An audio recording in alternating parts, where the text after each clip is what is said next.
Hello guys, welcome back to my channel. നമ്മൾ ഇന്ന് ചെയ്യാൻ പോകുന്നത് ഒരു ഈസി കുക്കർ ബിരിയാണിയാണ്. അപ്പോൾ പെട്ടെന്ന് ഒരു ഗസ്റ്റ് ഒക്കെ നമ്മുടെ വീട്ടിൽ വരാണെന്ന് പറഞ്ഞു കഴിഞ്ഞാൽ നമുക്കൊരു 30-40 മിനിറ്റ്സിനുള്ളിൽ റെഡിയാക്കാൻ പറ്റുന്ന ഒരു ബിരിയാണിയാണ് അത്. അപ്പോൾ ബാച്ചിലേഴ്സിനും കുക്കിംഗ് ബിഗിനേഴ്സിനും എല്ലാവർക്കും പെട്ടെന്ന് റെഡിയാക്കാൻ പറ്റുന്ന ഒരു ഡിഷാണ്. ഇതിന്റെ ഒരു പ്രത്യേകത എന്താണെന്ന് വെച്ചാൽ ഇതിൽ നമ്മൾ ഒരുപാട് പാത്രങ്ങളും വെസൽസും ഒന്നും യൂസ് ചെയ്യുന്നില്ല. ആകെ ഒരു കുക്കർ മാത്രമാണ് നമ്മൾ യൂസ് ചെയ്യുന്നത്. വീഡിയോയിലോട്ട് പോകുന്നതിന് മുമ്പായിട്ട് നിങ്ങൾ ഞങ്ങളുടെ ചാനൽ ആദ്യമായിട്ട് കാണുന്നെങ്കിൽ സബ്സ്ക്രൈബ് ചെയ്യാനും വീഡിയോ ഇഷ്ടപ്പെട്ടാൽ ലൈക്ക് ചെയ്യാനും ഷെയർ ചെയ്യാനും മറക്കരുത്. അപ്പൊ നമുക്ക് വീഡിയോയിലോട്ട് പോകാം.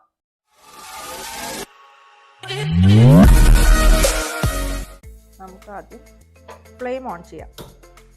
2 ടേബിൾ സ്പൂൺ നെയ്യ് ഞാൻ ഒഴിക്കുകയാണ്. 1 ടേബിൾ സ്പൂൺ ഓയിൽ, സൺഫ്ലവർ ഓയിലാണ്. ആദ്യം നമ്മൾ ചെറുതായിട്ട് നൈസായിട്ട് അരിഞ്ഞു വെച്ചിരിക്കുന്ന സവാള ഒന്ന് വറുത്തെടുക്കണം.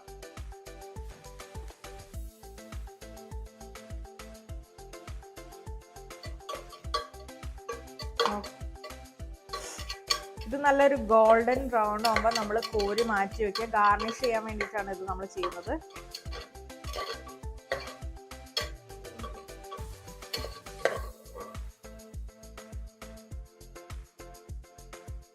ഈ ഒരു സ്റ്റേജിൽ നമ്മൾ കോരി ഒരു പാത്രത്തിലേക്ക് മാറ്റി വെക്കുക. ഇതിലേക്ക് നമ്മളൊരു 10-15 കാഷ്യൂനട്ടും 10-15 മുന്തിരിയും കൂടെ വറുത്ത് കോരുവാണ്.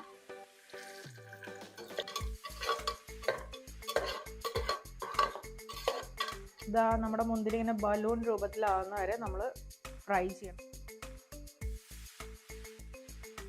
ഓക്കെ, ഇനി നമ്മുടെ സ്പൈസസ് ഇടുകയാണ്. 3 ഏലക്ക, 3 ഗ്രാമ്പൂ, പട്ട, ജീരകം. നന്നായിട്ട് ഇളക്കാം. ഇനി ഇതിലേക്ക് ഒരു വലിയ സവാള അരിഞ്ഞത് ഇടുവാണ്.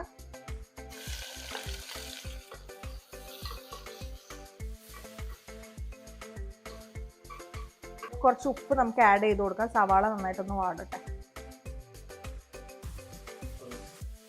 നമ്മുടെ സവാള ഏകദേശം കളർ ചേഞ്ച് ആയി വരുമ്പോൾ നമ്മൾ 1 ടേബിൾ സ്പൂൺ ഇഞ്ചി, വെളുത്തുള്ളി, പച്ചമുളക് ചതച്ചത് ആഡ് ചെയ്യണേ. ഇതാ നമ്മുടെ സവാള നന്നായിട്ട് കളർ ചേഞ്ച് ആവുന്നുണ്ട്. നന്നായിട്ടൊന്ന് ബ്രൗൺ ആവട്ടെ, അതുവരെ വെയിറ്റ് ചെയ്യാം.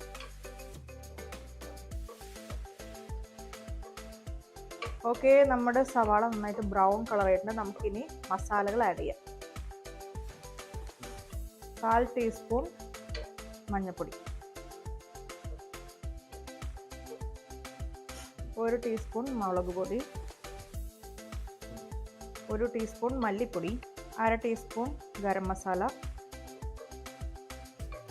ഇതിൻ്റെ പച്ചമണം മാറുന്നവരെ നന്നായിട്ട് ഇളക്കുക. ഈ ടൈമിൽ നമുക്ക് തക്കാളി ആഡ് ചെയ്യാം.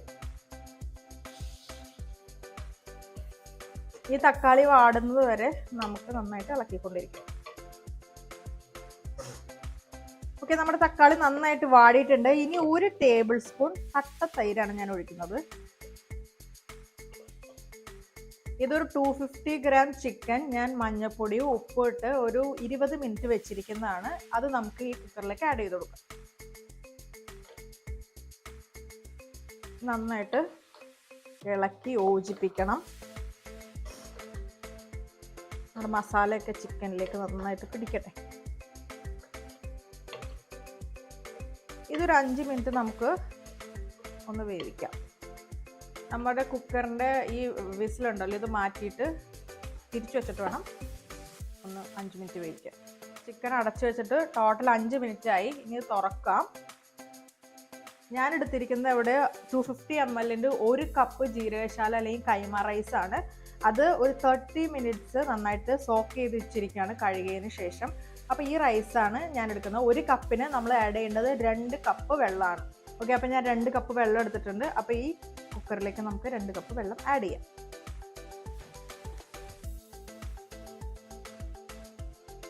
അപ്പോൾ വെള്ളം ഞാൻ ഒഴിച്ചു. ഇനി നമുക്ക് ഈ ടൈമിൽ ഉപ്പും മസാലകളെല്ലാം നന്നായിട്ട് കറക്റ്റ് ആണോ എന്ന് നോക്കണം.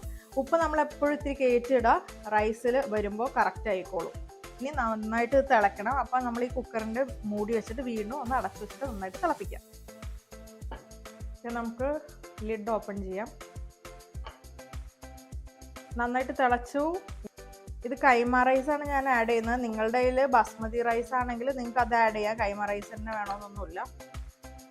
അരി ഫുള്ളും ഇട്ടു നമ്മൾ. ഇനി ഇത് നന്നായിട്ട് മിക്സ് ചെയ്തിട്ട് നമ്മുടെ കുക്കർ നോർമലായിട്ട് അടച്ചു വെക്കാം. ഓക്കെ, നമുക്കിനി വിസിലിടാം. ഒരു വിസിൽ മതി. ഒരു വിസിൽ കേട്ടിട്ട് ഓഫ് ചെയ്ത് വെക്കണം. വിസിൽ നന്നായിട്ട് പോയതിന് ശേഷം നമുക്ക് തുറന്നു നോക്കാം. വിസിൽ വന്നു, ഞാൻ ഫ്ലെയിം ഓഫ് ചെയ്തു. ഇനി നമുക്ക് ഇത് റെസ്റ്റ് ചെയ്യാൻ വെക്കാം. ഇതിൻ്റെ വിസിൽ നന്നായിട്ട് പ്രഷറൊക്കെ നന്നായിട്ട് പോയതിന് ശേഷം നമുക്ക് ഓപ്പൺ ചെയ്യാം.